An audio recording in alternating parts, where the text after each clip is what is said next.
sala.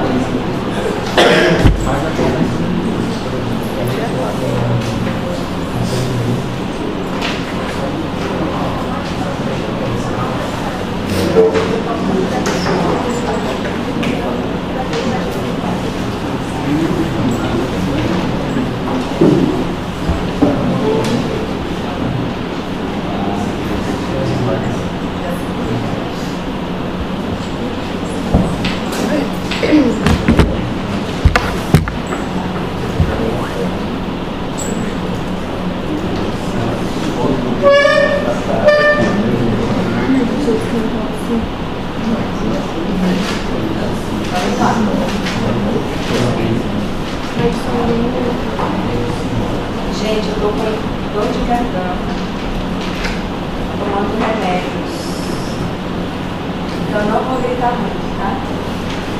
Vou falar mais baixinho. Eu falei pro Tadeu que eu vou viajar, então dia 26 de março vocês não terão aula. Anotem aí. O que não vai ter prejuízo, porque eu acho. Vamos ver como vai ser a aula hoje. A minha expectativa é que entre hoje e dia 12 a gente acabe cirrose. Então, antes de viajar, vai começar o assunto da N2.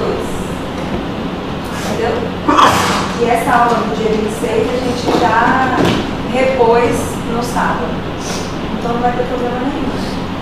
Tá? Acho que semana de abril vocês começam a semana de prova, né? Vocês não acham bom, então? Semana de prova, aí não vai dar problema. Tá bom? A prova só se rola. E aí, eu tenho que ver também com a coordenação dos assuntos da N2. Talvez mude os assuntos da N2. Por quê? Quem dava gastrocirurgia antes era o eu. E aí acaba que eu dava pancreatite na parte clínica. Só que aí trocou o doutor Osiel pelo Flores, né? E ele dá pancreatite. Porque ele faz toda via biliar, tumor. E daí ele acaba entrando na pancreatite, ele pediu para eu alterar.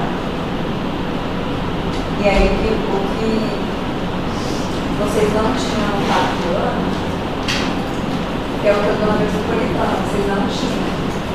Nem na gastroclínica, nem na gastrocirurgia. É gastrite, úlcera, ulcerosa, gastrose. Aí o professor Renato pediu para eu trazer a mesma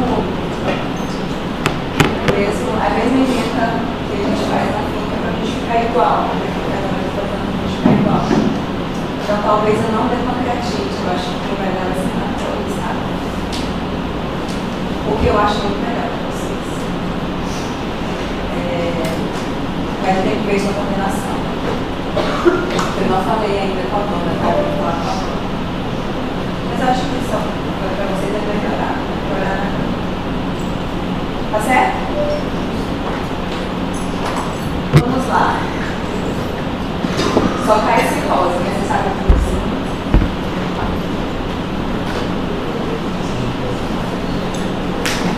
A gente sabe graduar a CIT, né? É considerada grave.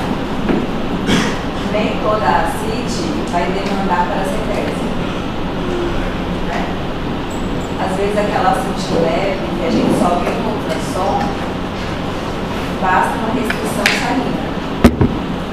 Basta esse paciente parar de beber, parar com medicações hepatotóxicas e restringir o sal. Não é restrição de água, é restrição só de sal. Tá? Às vezes aquela CIT leve responde bem é só restrição de sal. Ascites moderadas, às vezes, respondem muito bem à restrição de sal mais diurético. Lembram a dose dos diuréticos?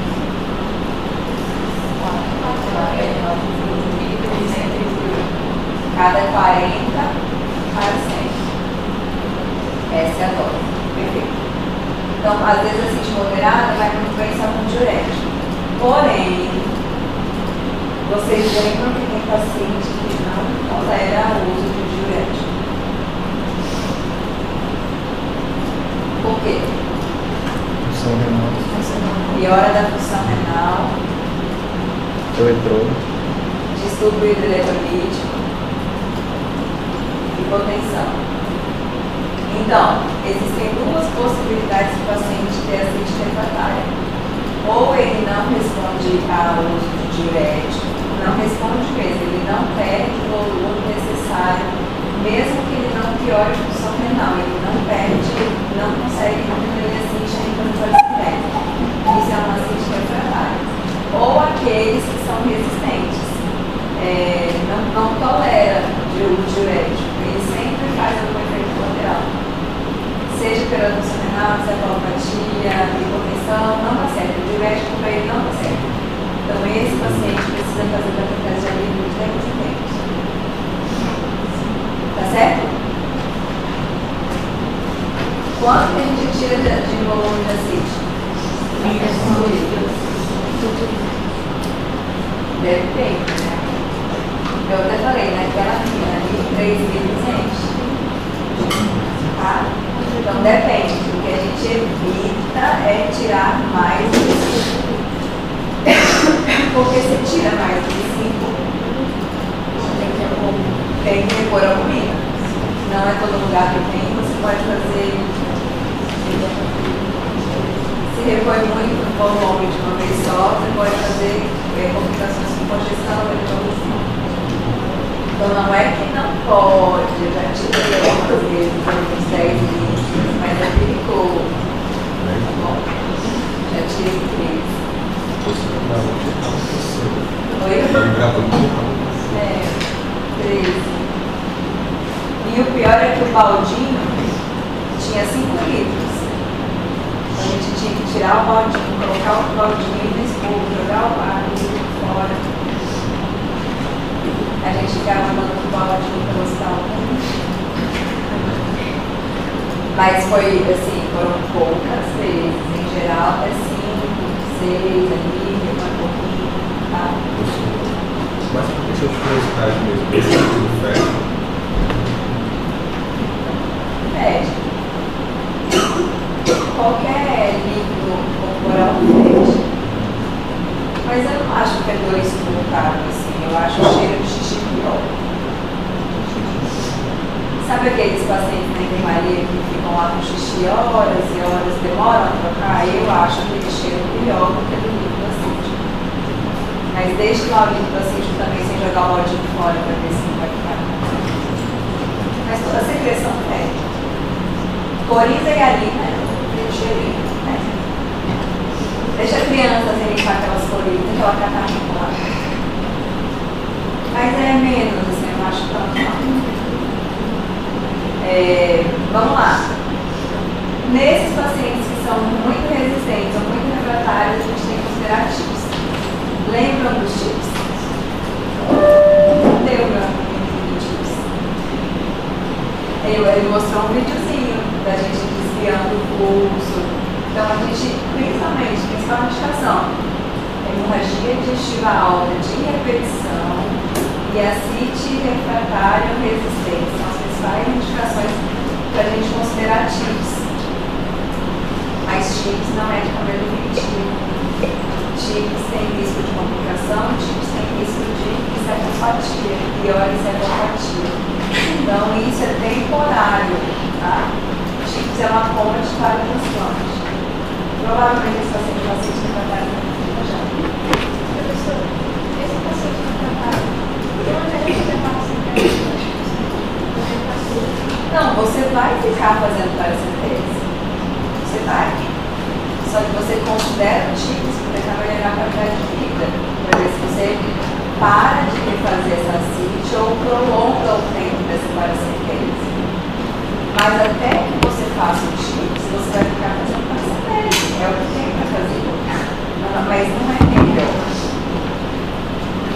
cada vez que você tira, você está tirando volume, cada vez que você tira, você tem risco de atrogenia. Então, assim, tem risco de PBL, tem risco de PBS, que é a atrogenia, você está tendo uma peritonite por infecção de pele. O risco é baixo, porque a gente faz asepsia tudo certo. Mas o risco é baixo. Então, se ele fizer um tiro, se ele desvia fluxo, também não é definitivo, também não é maravilhoso. Entendeu? Agora, esse paciente, gente, se tem paciente refratário, ele provavelmente tem sódio baixo, ele provavelmente tem o IDPS, ele está entrando o tipo é só para ele conseguir esperar. Nesse período assim que o paciente pode estar só que um período mais mínimo possível, né? Não é tão impossível. Tem que pensar que esse paciente deve estar em fila. Se o fígado para ele chegar amanhã, melhor. Mas se o fígado não chegar para ele em 6 meses, é rezar para ele para conseguir esperar. Você não vai tirar mais o tipo, depois que coloca o tipo. Ninguém quer risco de trombose, risco de estenose, risco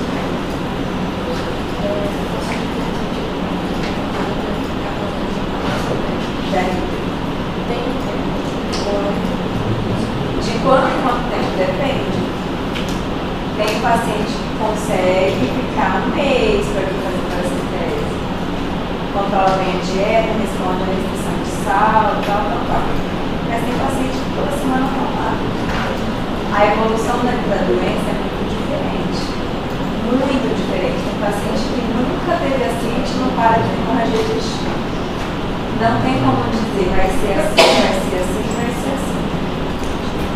A evolução é muito diferente. A hipertensão portal pode fazer tudo. Tá?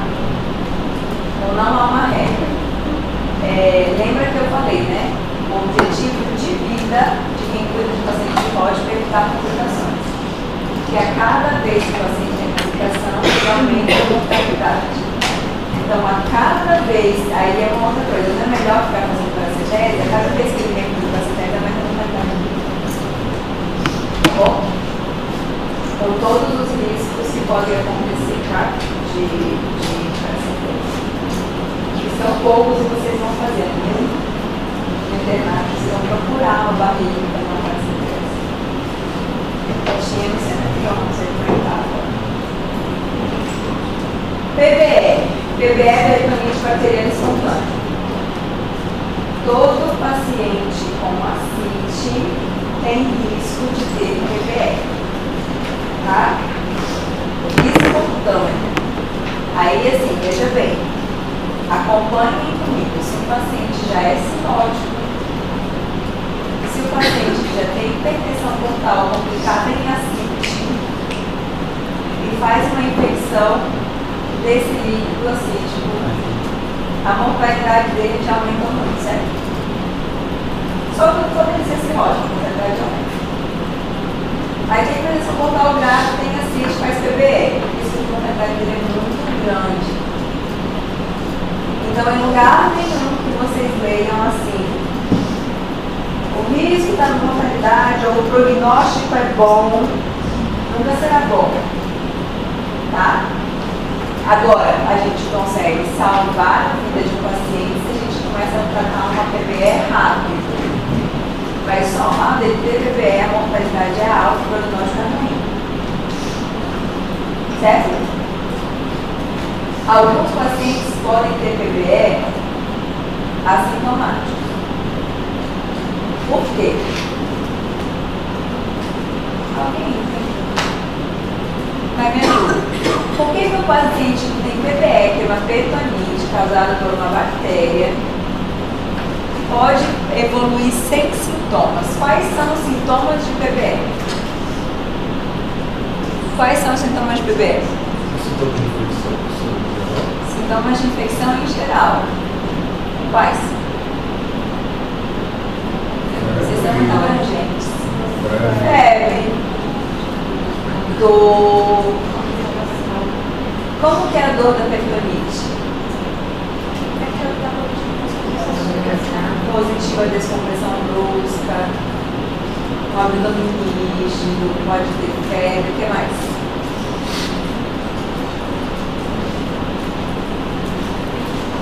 mal-estar, inapetência.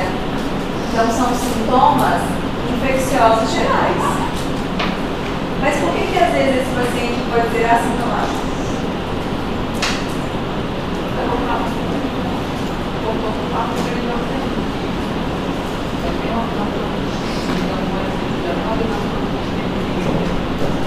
Por que ele não faria febre? Porque ele já é imunodeprimido. Entendeu? Então, às vezes, esses pacientes passam despercebidos, eles não têm sintomas. Ele pode não fazer febre. Qualquer paciente imunocomprometido pode ter infecção sem ter febre. Idosos têm infecção sem ter febre. Às vezes, o único sintoma do idoso é ficar sonolento. Dorme o dia inteiro, aí não se alimenta, desidrata, você vai ver que está com uma infecção urinária. Não é assim? Então, por isso que o paciente cirrótico também pode passar por uma PBS sem sintoma. Por isso que todo paciente cirrótico com ascite, toda e qualquer paracentese de alívio, tem que ser investigado PBL. Porque às vezes ele vai só com a paracentese de alívio e ele tem PBL. Ou então, o único sintoma que ele vai fazer paracentese, doutora, ele está mais estômago, ele está mais quieto na dele. Ele já está quase fazendo uma encefalopatia pela infecção e a gente não está vendo, entendeu? Então, alguns pacientes podem fazer PBS sem ter sintomas. Ok, mas caso ele tenha sintomas, quais são os sintomas? Já falamos, né? Sinais de peritonite, sinais de abdômen agudo, sinais de inflamação sistêmica, febre, taquicardia, mal-estar, hipotensão, sonolência. Ele pode ter tudo isso. Se o paciente apresenta qualquer uma dessas coisas, a gente tem que procurar PBL. Outro fator de risco importantíssimo para PBL. Sem medo. Lesão renal. A hepática ele já tem mesmo. Renal. Se às vezes ele desidrata, piora a função renal, ele é um risco para PBL. Mas outra, está escrito ali. Hemorragia digestiva. Lá na aula de hemorragia digestiva, a gente não tem que fazer profilaxia da PBL. Todo paciente cirrótico que tem hemorragia digestiva e tem ascite, pode ser grau 1, tem que fazer profilaxia para a PBL. Então é só paciente cirrótico que tem ascite. Isso é questão de prova também, tá? Se o paciente não tem ascite, não tem que fazer profilaxia para a PBL. Mas geralmente eles têm, nem que seja um grau 1. Tem que lembrar do antibiótico na hemorragia digestiva. Certo? Porque o sangue vai ser Não. Veja bem, todos os alunos falam isso. Tem esse meio, essa associação do sangue ser meio de cultura. Onde está o sangue? Na luz do tubo digestivo. Onde está a PBL? Peritoneal. Está fora da luz. A bactéria precisa translocar para fazer uma PBL. Então não é porque o sangue é meio de cultura, mas a mucosa fica bem exposta. Bom? Vamos lá. Já falei. Como fazemos o diagnóstico do PBL?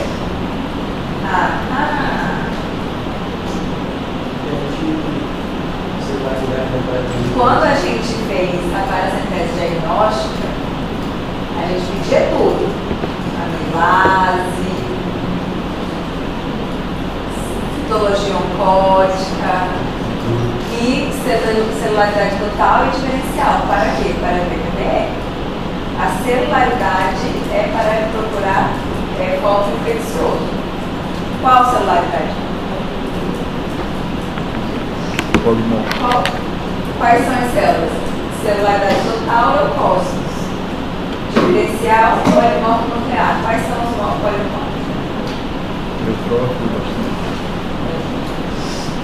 Então, a gente precisa que venha no líquido acístico uma quantidade maior ou igual a 250 polimorfos nucleares, tá?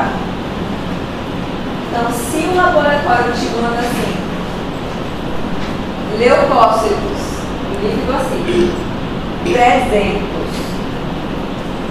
com neutrófilos de 50%, isso é bebê?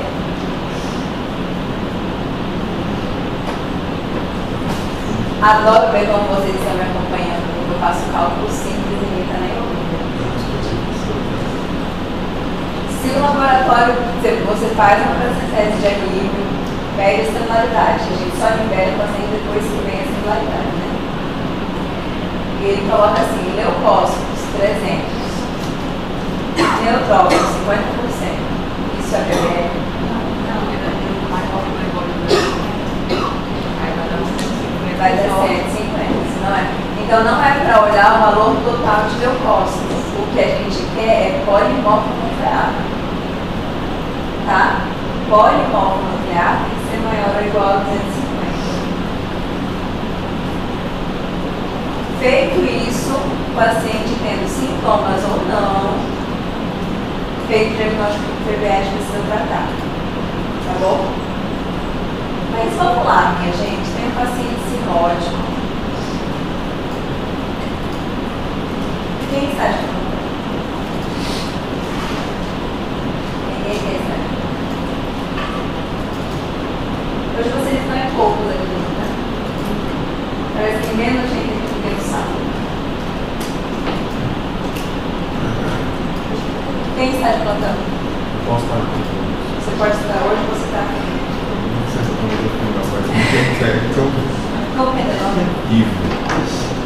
Então vamos lá, Ivo. Chega um paciente, presta atenção. Chega um paciente que a família sabe que ele é cirrótico, quem está trazendo é a filha. Ele tem 55 anos e a filha trouxe e falou assim, doutor, meu pai tem doença no fígado, ele já acompanha. Ele bebia muito, ele bebia todos os dias, mas ele parou de beber. O doutor tentou dar uma medicação para ele para líquido na barriga. Mas não melhora, não deu, ele teve que tirar esse remédio líquido da barriga. Então falaram, tá aqui a cartinha. Falaram que ele precisa tirar de vez em quando. Mas eu não sei, ele está estranho, ele teve febre. Não. Eu teria que fazer a paracetese para... Não. Não era isso que eu queria. Veja, o paciente cirrótico pode ter qualquer coisa, inclusive TBE. Então, Ivo, você vai fazer todo o rastreio infeccioso desse paciente. Inclusive malária. Estando aqui, né? Em São Paulo, mas malária aqui. Mas estando aqui, e o que é rastreio infeccioso, Ivo? Era isso que eu queria de você. A gente pode fazer a questão da velocidade dos propósitos. Me diga quais exames você pediria. Mamograma. PCR.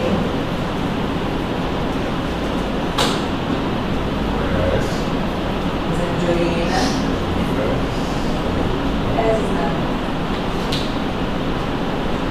Mas ele tá, hemograma, PCR, exame de urina, perfeito. Tem sala que eu pergunto isso, demora para sair PCR, demora para sair hemograma. Dengue. Malária,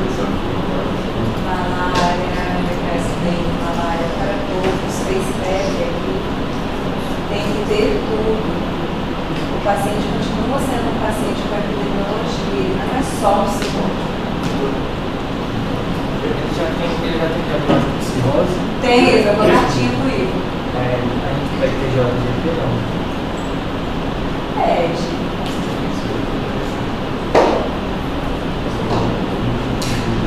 Pode estar normal. Por quê? Pode estar alto.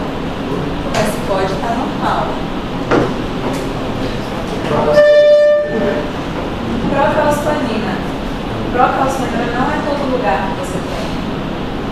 Acho que na uva, por exemplo, faz. Se você tem, ele é muito melhor que o PCR, ele é muito mais específico que o PCR, mas é muito mais caro também. Então, por isso, muitos lugares não tem. Se você tiver, não tem. Por quê? Como é teu nome? Flávio. Flávio. Eu já falei isso. Sobre a taxa normal.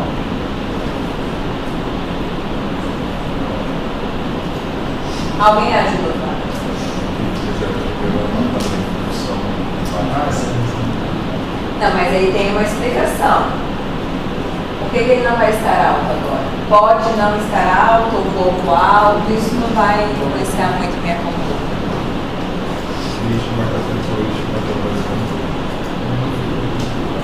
Por que o TGA-GP pode estar normal com a cirrose? Marcador inflamatório. A cirrose está alterada geralmente as funções. Não, mas qualquer processo infeccioso pode ter inflamação. Tá, mas ele pode não alterar. Ele não tem mais hepatócito. Aquele hepatócito, aquele parênquima hepatocelular já foi substituído por fibrose. Ele não tem mais nem força de produzir TGA e TGP. Alguns têm, alguns podem vir alterados, mas não vai influenciar a minha conduta. Se eu melhoro o processo infeccioso, melhoro o TGA e TGP naqueles que ainda produzem. Mas isso não é fundamental. Tá? Então, o Ivo já pediu hemograma, PCR, urina 1, dengue, malária, foi muito bem. Raio-X. Ele pode ter tipo creatina. Aí é obrigatório. Aí,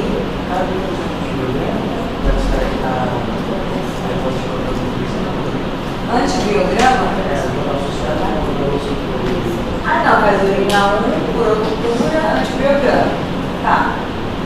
O que mais?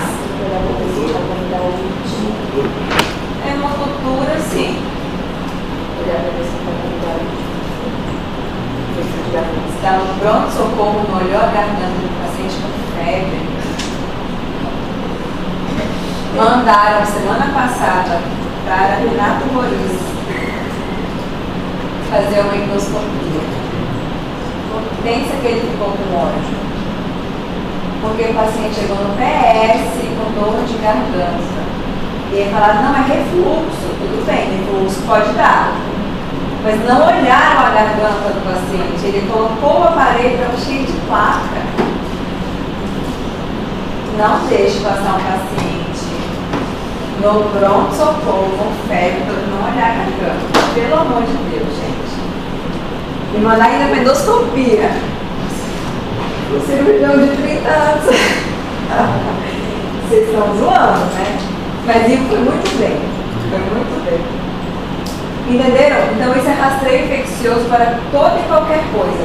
Só que no rastreio infeccioso para paciente cirrótico inclui parassintese de alívio com pesquisa de celularidade e cultura do líquido acítico também.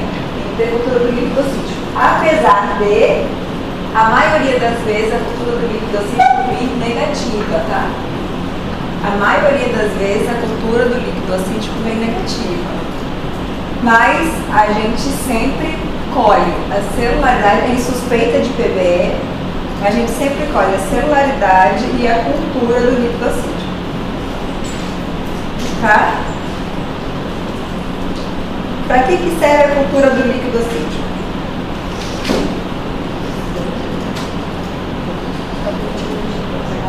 Para ver etiologia, como qualquer cultura. Mas, raciocine, quanto tempo demora o resultado de uma cultura? Provavelmente, quando sair o resultado da cultura, já não está acabando com o esquema de antibiótico. Mas a gente pede mesmo assim, tá? Pode vir negativa.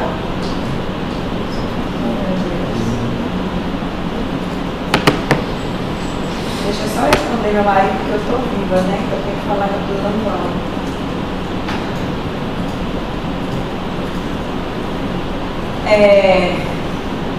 Então, a cultura do líquido acítico demora para sair o resultado.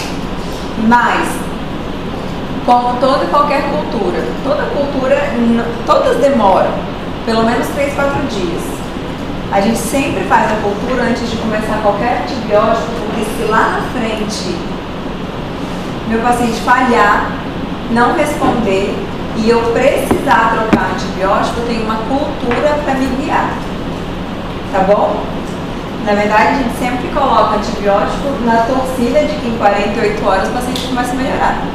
Não é o tempo do antibiótico? 48 horas não precisa começar a melhorar? Então, em 48 horas, a minha expectativa é que o paciente esteja melhorando. Se ele não melhorar, lá pelo 3º, 4º dia, e eu ficar na angústia de trocar antibiótico, eu como no laboratório para ver o que está crescendo na cultura. Do líquido acítico, a maioria das vezes pode nem vir positiva. Então, vai empírico mesmo, mas a gente colhe. Tá certo? Como que a gente trata uma PBE?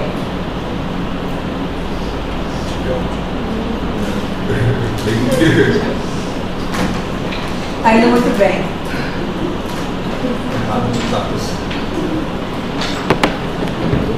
Vamos lá, gente, tem uma peculiaridade. É sempre antibiótico, de preferência, dependendo da cultura de perfil de resistência bacteriana daquele hospital, pode ser que mude o antibiótico.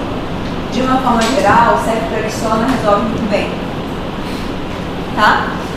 Então a gente faz ceftriaxona e tem uma peculiaridade no tratamento da PBE, porque é diferente das outras infecções. As outras infecções, geralmente só o antibiótico basta.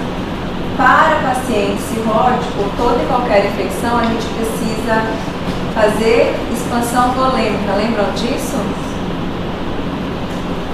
Porque em um paciente com dengue, com qualquer coisa, expansão volêmica com soro, vai muito bem. No paciente cirrótico, expansão volêmica é com albumina. Expansão volêmica é com albumina. E na PBE existe uma dose específica. Tá? É 1,5 miligrama por quilo no primeiro dia. Esse daí eu tirei do Ministério da Saúde. No Ministério da Saúde fala para fazer 1,5 grama por quilo nas primeiras 6 horas. Quanto de volume vai dar isso?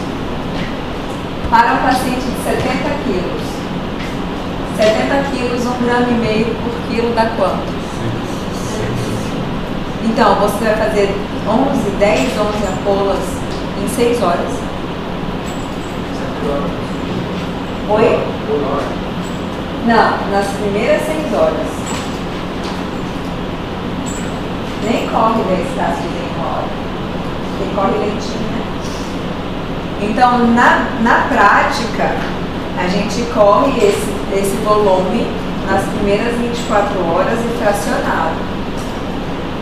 A gente faz, se são 10 frascos, a gente faz quanto? 4, 3, 3, divide de 8 em 8. Deu 10? 4, 3, 3. Então, a gente fez 1,5 grama no primeiro dia e a maior parte dela ficou dentro das primeiras 6 horas. Tá? Porque o risco de muito volume, muito rápido, é muito grande. No segundo dia, não faz albumina, pula a albumina no segundo dia. E no terceiro dia, repete 1 grama por quilo. Faz o mesmo esquema, divide nas 24 horas, fraciona, desde que você dê 1 grama por quilo nas 24 horas.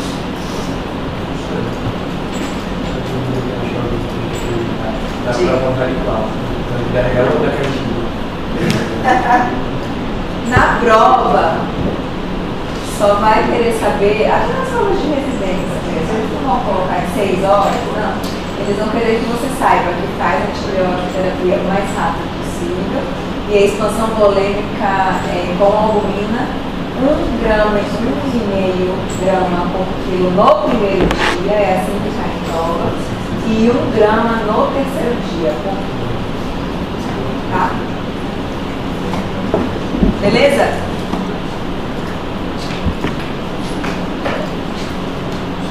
Não é difícil ficar muito questão aberta, né? Ah, vamos lá, verdade. Então, tem essas peculiaridades no tratamento da BBE. No tratamento da BBE tem antibiótico, terapia com expansão de albumina, expansão volêmica com albumina. Tem essa questão de ser um pouquinho diferente, porque faz volume no primeiro dia e no terceiro dia. Geralmente com outras coisas é o contrário, a gente faz ali um volume nos 2 primeiros dias e depois vai tirando o volume. Na BBE não, é primeiro dia, terceiro dia. E 48 horas depois, que dá ali mais ou menos o terceiro dia, a gente tem que fazer uma nova paracetese, tá? Para ver se o paciente está respondendo com melhora. Justamente porque avaliar só sintomas às vezes é difícil. Às vezes esse paciente não faz nem leucocitose. A gente pede o hemograma, às vezes não tem nem leucocitose, porque ele tem nem resposta imune boa para tomar uma leucocitose. Do mesmo jeito que não tem resposta imune boa para fazer febre. Às vezes aumenta PCR, mas não aumenta leucose. Então é difícil a gente se basear só pela clínica e só pelo laboratório sério do paciente. Então a gente faz uma nova paracentese. E aí, digamos, Ivo, seu paciente que você internou com PBE, você estava de plantão no primeiro dia, você fez o diagnóstico, começou a sair Trexona, começou o volume. No dia seguinte você foi para casa porque você estava de pós-plantão. No terceiro dia você volta e ele está lá, aparentemente melhorando. E aquela PBE que você fez o diagnóstico no primeiro dia tinha polimorfo nuclear de 500. Quanto você espera que tenha de polimorfo nuclear no terceiro dia, em 48 horas? Pega a calculadora, mas não diga não sei. 75. Quanto? 75. É isso aí? 25%? 50, 56, 25%. É. Então tem que estar menos do que 375. Tem que diminuir mais do que 25%. Se tiver 400, o que você vai fazer? Você vai correr lá onde faz a cultura e vai perguntar que bicho está crescendo, porque ele vai falar não está pronto. Mas você vai falar, não interessa, preciso saber o que está crescendo. Mesmo que seja uma parcial, porque vai precisar trocar antibiótico. Tá? Então, se o paciente respondeu, diminuiu mais do que 25%, foi muito bem, obrigada, vida segue, 7 dias. 7 dias de antibiótico, para depois a gente... Depois do antibiótico endovenoso na PBE, o que a gente faz? Quer ver? Não, a gente coleta na internação, 48 horas depois. Se respondeu bem, a gente acompanha só com o laboratório mesmo, até o 7º dia, termina o antibiótico. Teoricamente, com 7 dias, esse paciente está bem. Se ele respondeu bem, esse paciente está bem. Manda embora para casa, tchau. Manda embora para casa, tchau. Como?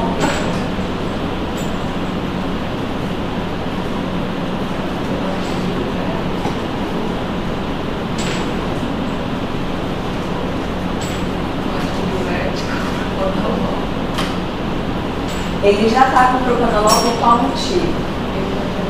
Profilaxia de uma nova hemorragia digestiva. Ele está com diurético para prevenir que ele tenha malacite. O que está faltando? De profilaxia. Para uma nova profilaxia. Vocês deram todas as profilaxias, menos a PBE. Antibiótico. Vai dar outro antibiótico. Ele vai para casa com antibiótico contínuo agora. Isso é profilaxia secundária. Ele tem chance de morrer. Já. Tem risco de tudo. Tudo que a gente está fazendo com o paciente cirrótico tem risco. Tudo. Mas a cada internação aumenta a mortalidade dele quase 40%. Eu vou querer que ele interne de novo com o PBE. Tá? Então, tudo na vida, quando você acompanha o paciente cirrótico, A sua vida com o paciente cirrótico é fazer profilaxia. Profilaxia primária para tudo e tudo que ele já teve, profilaxia secundária. Qual antibiótico, professor, geralmente? Qual antibiótico? Me diga aí. Não. Ceftriaxona é EV, só tem intra-hospitalar. Ceftriaxona geralmente é tratamento para o PBE. Geralmente norfloxacin. Geralmente é uma quinolona. Aí depende muito de perfil de resistência bacteriana de cada lugar, tá? Mas normalmente norfloxacin. Beleza, gente? Ciclo geralmente não, mas norfloxacin.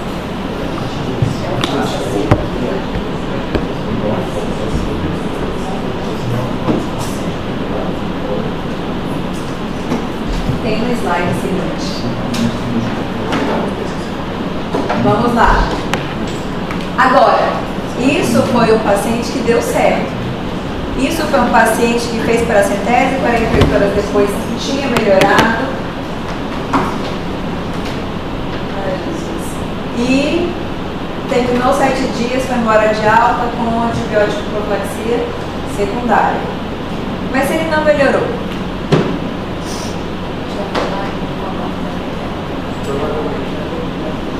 Ou a gente dá um antibiótico, porque não respondeu bem no antibiótico, ou não é PBE. Tu leu ali. Tu leu ali. E se não é PBE, é o quê? Não. Como assim? Perfura, mas não é veia. Víscera oca. Perfura intestino, às vezes é PBS. É secundário. Então, se o paciente não respondeu, examine na hora e corra para uma tomografia. Tá bom? Se for perfuração de víscera oca, o que encontraremos no exame de imagem? Ar. Muito ar no peritônio. Às vezes nem tem tanto, é calma, né? Às vezes nem tem muito calma, porque às vezes, justamente, você está demorando para fazer diagnóstico, porque fica aquela perfuração bloqueada. O próprio peritônio bloqueia, mas a perfuração está lá. Está indo cocô para o peritônio. Ar e cocô. Mas está bloqueado, então vai indo ar de pouquinho em pouquinho. Só que ao longo de muitos dias, esse ar vai enchendo e a infecção com outras bactérias intestinais vai piorando. Então, se você já demorou ali 2 dias, não melhorou, esse aquele abdômen está rígido, estava, não melhora, corra para a tomografia. Pode ser PBS, né? Que é peritonite bacteriana secundária. A secundária é provavelmente perfuração de víscera oca. Certo? Então, vamos lá. Existem algumas características para a gente fazer profilaxia. Quando a gente faz profilaxia secundária, é fácil. Teve PBE, o que eu vou fazer? Prevenir que tenha a próxima. Mas às vezes o paciente nunca tem PBE, mas já tem alguns sinais de alarme que podem fazer com que eu deixe profilaxia primária. Então, se ele nunca teve PBE, mas ele já tem uma função renal ruim, uma creatinina ruim, um sódio sérico baixo e um child alto com bilirrubina alta, nesse paciente já posso fazer profilaxia, mesmo que ele nunca tenha tido PBE. É profilaxia primária. E na hemorragia digestiva alta, a gente faz profilaxia primária, se ele nunca teve PBE. Não é? Tá certo? Vocês lembram como que é o child?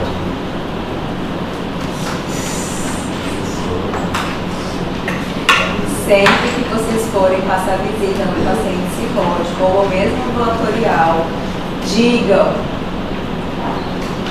nome, idade, diagnóstico com a etiologia e o child. Não é assim? Cirrose hepática secundária ao etilismo. Child tal. Child alto já indica profilaxia de PBE. Tá? Geralmente com norfloxacino, tá, gente? bacteriocite? É igual bacteriúria. Às vezes a mulher tem bacteriúria assintomática, a gestante tem bacteriúria assintomática. Ela não tem a infecção, ela tem a colonização e não precisa tratar. Não é isso? Não é grave, não precisa. Mulher de uma forma geral, não. Não é? Isso. Vocês estão tendo gel? Mas já tiveram, vocês estão no 4º ano? Não. É mesmo? Tá bom. É o quê? A próxima turma. Acredito. Quem que idade dá pra vocês? O Marco Marco Aurélio?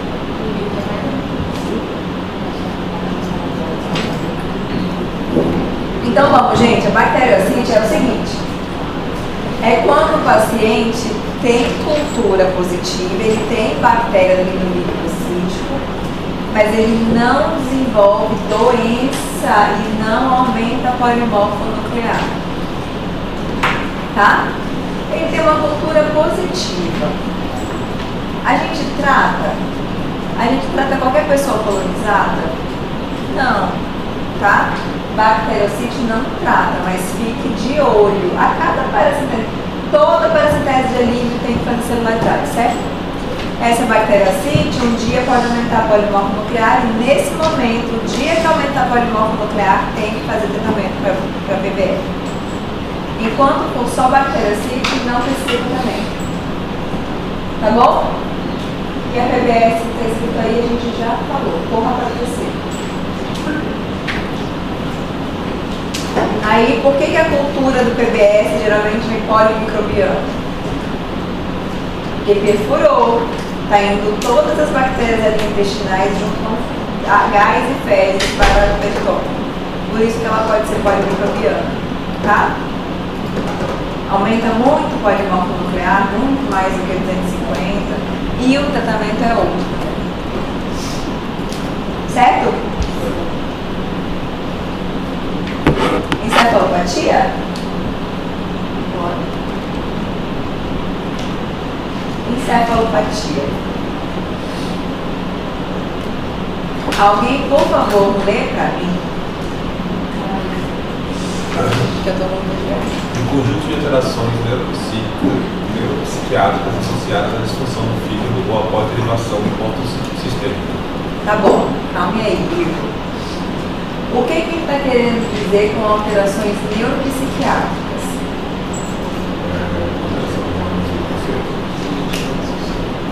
Como? Cognitiva. Dê um exemplo.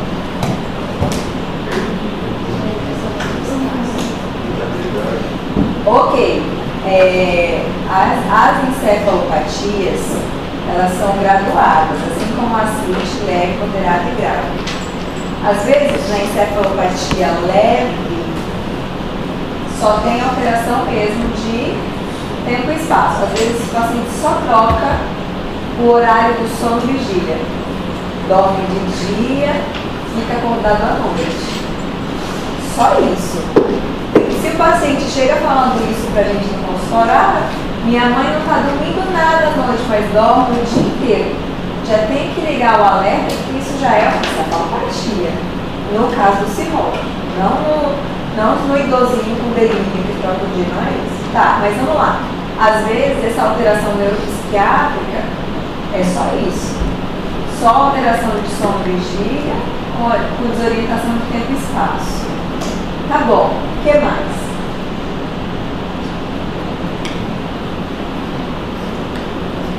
Os pacientes podem começar a apresentar sintomas de ansiedade, depressão, Me descrevam. apatia. A apatia está aqui junto com essa H1, que o paciente dorme o dia inteiro, tá apático, tá? Confusão mental, fica confuso, desorientado. Gente, a alteração neuropsiquiátrica, o paciente pode chegar louco no pronto-socorro. Tá? Às vezes chamam a polícia para conter o paciente com encefalopatia. Por quê? Porque esse menino aqui, esses meninos grandão aqui, estão de plantão, certo? Chega um paciente que a filha traz, mas ela pediu ajuda para os vizinhos, porque ninguém consegue segurar ele, ele está agitado, ele está agressivo. Aí ele vê o Tadeu todo arrumadinho e ele quer dar um soco no Tadeu. Aí chamam a polícia para conter. Vem uma de vocês para ajudar Tadeu. Meu Deus, o que está acontecendo? Ele passa a mão na bunda de vocês e fala: sai daqui, seu gostoso. O paciente fica louco, transtornado. Certo? Se você sabe, se você tem um histórico dele, se alguém da família trouxe, aí você pensa também, você pensa em várias coisas mesmo. Você pensa em libação alcoólica, pergunta se acabou de beber, você vai chamar a polícia porque precisa conter, mas dentro das tuas hipóteses diagnósticas tem que ter encefalopatia também. Tá certo? Porque se você não trata encefalopatia e está com diazepam nesse paciente, Jesus, não vai dar certo. Tá? Então, o paciente fica transtornado com encefalopatias grau 2, 3. O que ele está querendo falar? Disfunção do fígado ou derivação porto-sistêmica? Disfunção do fígado sem função, cirrótico, não metaboliza. Ou derivação porto-sistêmica?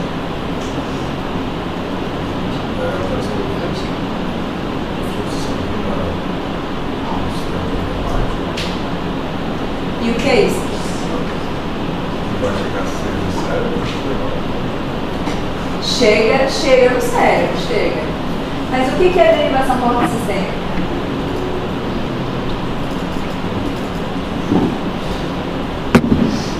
É por isso que às vezes vocês vão ler o livro e aí vocês não interpretam muito bem. Porque vocês não associam com aquilo que viram em sala. Derivação porto-sistêmica é TIPS. Não é? Então, TIPS é um dos principais fatores de risco para desenvolvimento de encefalopatia.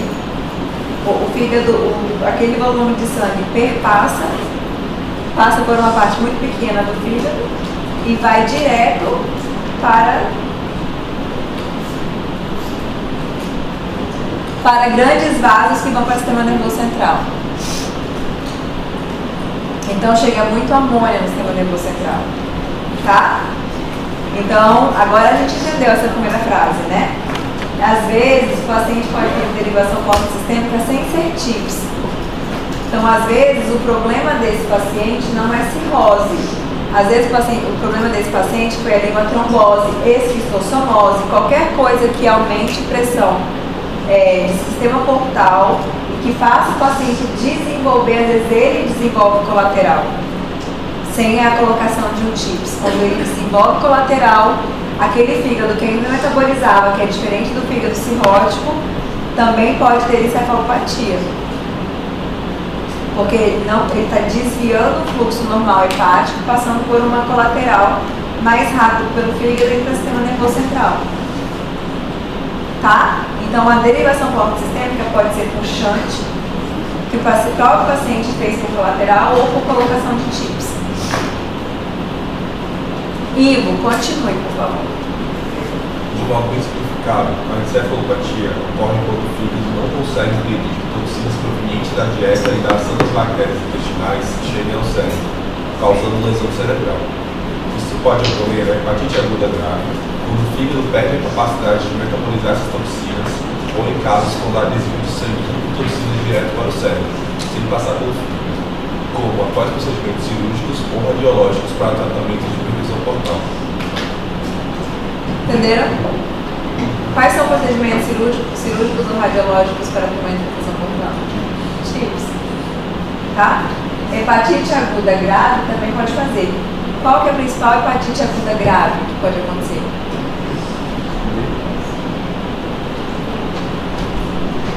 Você tem fé?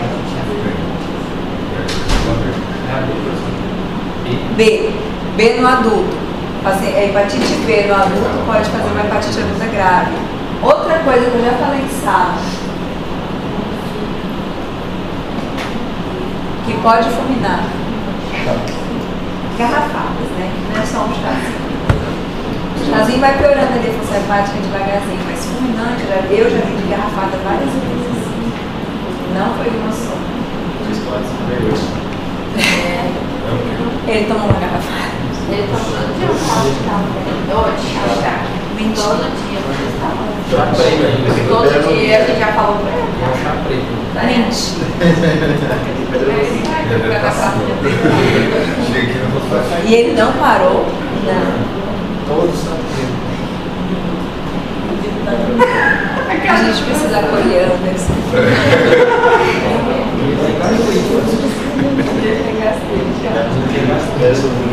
Não, gente. E a anemia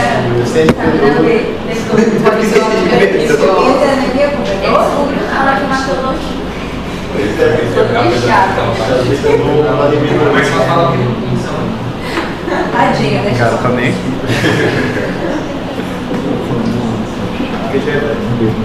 Não, ele não é velho, não. Pare com isso. Quantos anos ele tem? Não, pare com isso. Tá na prioridade. A vida começa a ser velho.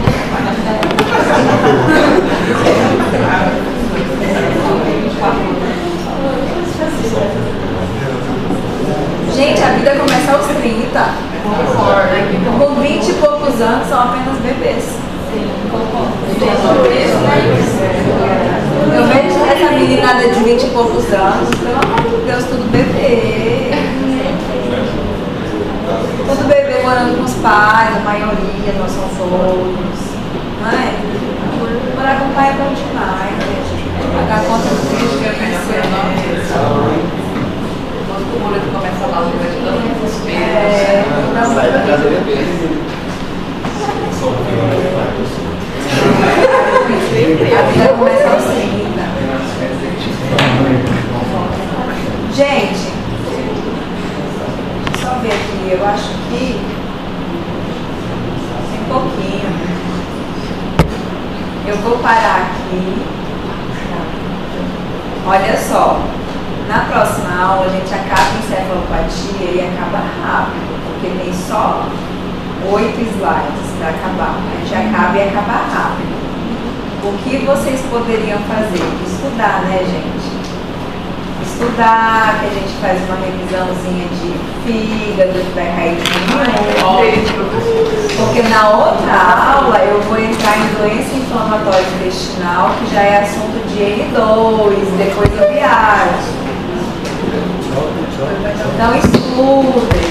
Só encefalopatia, Não, eu vou acabar a encefalopatia, mas aí vai ser rápido, uma aula rápida, aí a gente pode fazer algumas coisas, né? Eu gosto muito mais de doença inflamatória intestinal, não pode ir. Nossa, mas você vai gostar. Eu gosto muito mais de doença